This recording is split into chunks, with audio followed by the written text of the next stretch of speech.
টিভিতে কদিন ভিডিও একটা দেখছি যে তার স্ত্রী তার স্বামীকে আর কি 15 টুকরো করে কেটে আর এরকম ড্রামের মধ্যে যেন ভরে রেখে দিয়েছে। সেটা সবাই দেখেছো, তোমরা সবাই দেখেছো, অজানা কিছু নেই। আরে সে তো হয়েছে ঘরের বর বিশ্বাস করছে না এখন, জানো কাল কি ঘটনাটা হয়েছে আমি তোমাদের শোনাচ্ছি।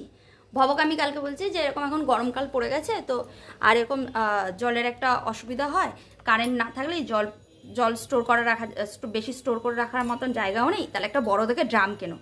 বলছে ড্রাম? যেই বলছে ড্রাম আমি ভয় পেয়ে গেছি এখান থেকে। আমি যে ড্রাম বলেছি তো কী হয়েছে?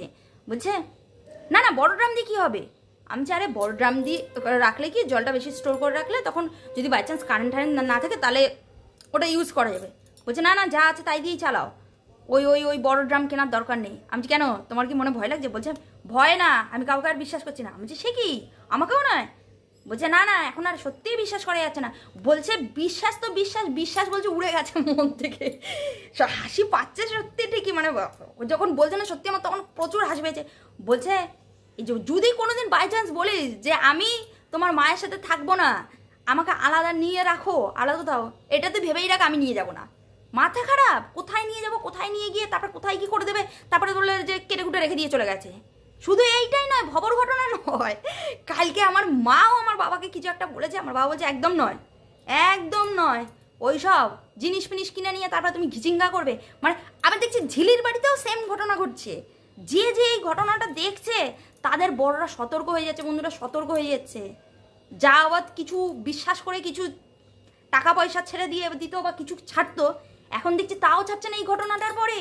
কি সাংঘাতিক ঘটনা, আর সত্যিই বিরল থেকে বিরলতম ঘটনা। এটা কেন হয়েছে, কী জন্য হয়েছে, মেয়েটা কেন করেছে, কিছু ইনস্টাগ্রামে ভিডিও দেখেছি, মানে ভিডিও চোখের সামনে আসতে দেখছি, দেখে তো মনে হচ্ছিল না যে মেয়েটা খুব মানে এইভাবে তো জাজ করা যায় না, তবে দেখে মনে হচ্ছিল হয়তো খুব একটা ভালো নয়। এরকম কেন করলো, এরকম একটা বিচ্ছিরি, একটা ছোট বাচ্চাও আছে। হ্যাঁ ভব তো বলছিল যে এরকম দেখেছিস একটা বাচ্চা টাচ্চাও আছে। আমি রাজুদারও বলছেন আমি তোমাকে একদম আর বিশ্বাস করতে পারছি না। ভাবো একটা ঘটনা থেকে আমাদের কার ঘরে হচ্ছে না, আমাদের ফ্যামিলিতে সবাইকে বলছে, যে যার বর বলছে বিশ্বাস একদম করা যাবে না। বেশি বিশ্বাস করে এই অন্ধ বিশ্বাসের ফল এইটা। ভালোবাসা বলছে, ভালোবাসাটা কি এতটাই অপরাধ ছিল যে আমরা এরকম ভালোবেসে এইরকম ফল তার পাবো? আর ভবকে ড্রামের কথা বলছে।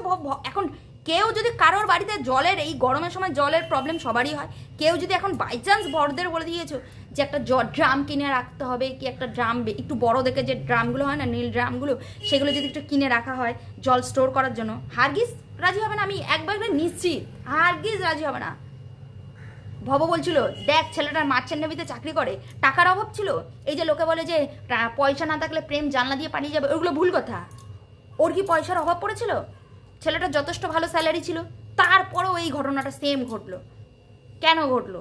মানে মানুষের মানসিকতাটা কতটা নিচে। আরে বরং ছেড়ে দিতে পারতিস। কেটে টুকরোটা করেছে না, প্রচুর মনে হচ্ছে ভয় পেয়ে গেছে। আর রাজুদাকেও কালকে ঝিলি এই ঘটনা, রাজুদা জানতো না, ঝিলি গিয়ে রাজুদাকে এই ঘটনাটা শুনিয়েছে। আর আমার বাবা এইটা ফোনেই দেখেছিল, মেয়ে তো বেশি টিভিতে দেখেছে। বলছে একদম নয়, মোটেই বিশ্বাস করে সব কিছু আর ছাড়া যাবে না। দেখছি বেশি ভালোবেসে ফেলে এই দশা ঘটছে দিনকে দিন। এবার ভাবো, যেখানে যা হয়েছে তো হয়েছে, আমাদের দেখছি আর বেশি বিশ্বাস করতে পারছে না। বলছে পর এই ঘটনা ঘটেছে, পর প্রেম করে মেরে দিচ্ছে, বিয়ে করে 6 বছর 8 বছর 9 বছর করে যাচ্ছে, তারপরে মেরে দিচ্ছে, একদমই বিশ্বাস করবে না। এবারে বলো কোথায় যাব?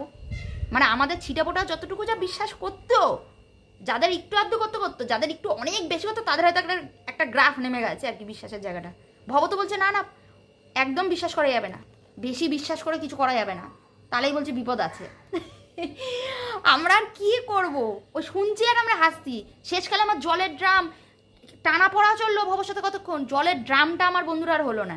বলছে একদমই নয়, জলের ড্রাম কিচ্ছু নয়। ভুল করে ভাগ্যিস বলে দিইনি সিমেন্ট বালিও দরকার, তাহলে তো ভাবতো পুরো মারা প্ল্যান করছে। আজকের ঝিলিকে গিয়ে আমি বলবো যে সিমেন্ট বালির কথা তুই একবার বলে দেখ রাজুদাকে, কি রিয়াকশান দেয় দেখবি। জলের ড্রামটা বলেছি তাতে ঘ্যাঁক করে উঠেছে, যে না একদমই নয়। ভাগ্যিস আমি সিমেন্ট বালির কথা বলিনি যে ঘর প্লাস্টার করার জন্য তাহলে প্লাস্টারটা করতে হবে বাইরে, তখন তো বলবে না একদমই নয়, এইসব এখন সব কাজ বাইরে বাতিল, এখন এইসব কোনো কাজ এখন করা যাবে না। তো এইসব হচ্ছে ব্যাপার, জানো কি বলবো আর। যাই হোক, ভালো দেখো, সাবধানে দেখো। আর বড়দের প্রতি বিশ্বাসটা মানে একটু করে গেন করার আর একটু চেষ্টা করছি, জানি না কতদিনে হবে, ভব কবে আবার বিশ্বাস টিষ্ঠাস শুরু করবে আমি জানি না, ঝিলিরও জানি না, আমার বাবারও জানি না। তোমরা চেষ্টা করে দেখো যদি কোথাও কিছু কাজ হতে পারে। এখন তো যা ঘরে ঘরে দেখছি কেউ কারোর বড়রা বউদেরকে বিশ্বাস করবে না, এই যা দিনকাল পড়ে গেছে এদের জ্বালায়।